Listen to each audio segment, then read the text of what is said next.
Alright, this is the last video before I get into character sheets and making the character sheet, and the reason why is because I don't want to move the camera yet, but I'm going to talk about dungeon mastering, or DMing.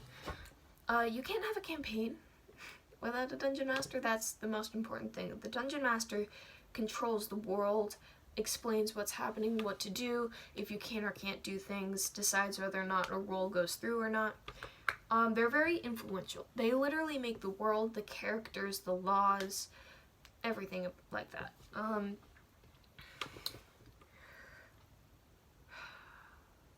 It's very interesting. A lot of people will say it's really hard, but the most important things that you need to be able to do is be able to improvise, at least a little bit. I'm not very good at improv, but when my players decided their characters were going to figure out how to shower, but do it together because they literally didn't understand how human showers work, because they grew up in places without technology or anything that is related to technology.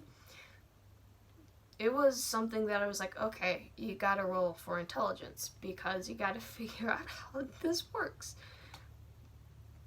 And that was something that I didn't expect. I just expected that they would wake up and go on and not spend 20 minutes in a kitchen and then a bathroom trying to figure out how to do stuff. And then another 5 minutes trying to seduce the NPCs. That's something you don't really prepare for or expect, but it happens. And that's just a personal example. There's a variety of different things, like characters going the opposite way that you want them to. And you can't really control them. That would be bad DMing. But you kind of gotta expect that kind of stuff. One moment, I gotta leave this class. So how exactly do you plan for that?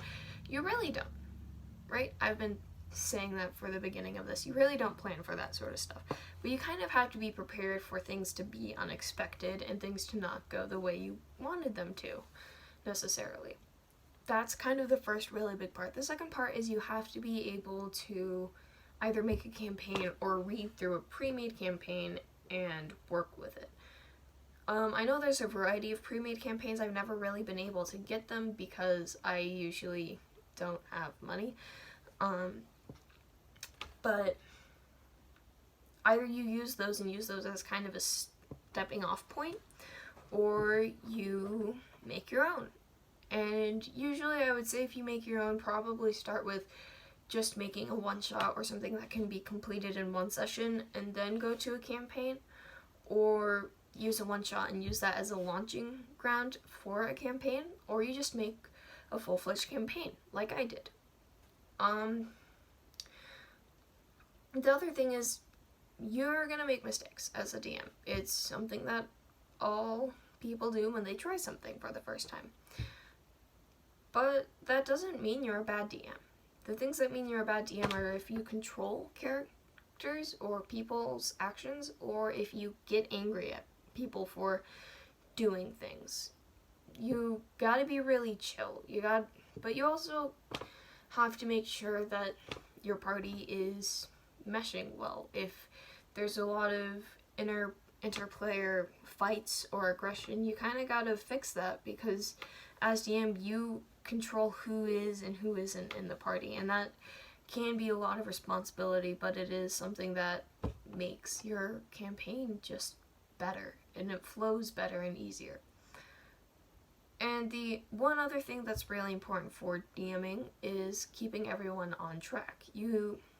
I wish I had done this, but I have been considering of getting some kind of noisemaker to at least get everyone's attention and kind of let them know, like, hey, I have this. If you are getting really off track, I'm going to make this noise, and you guys really need to get back to where we were.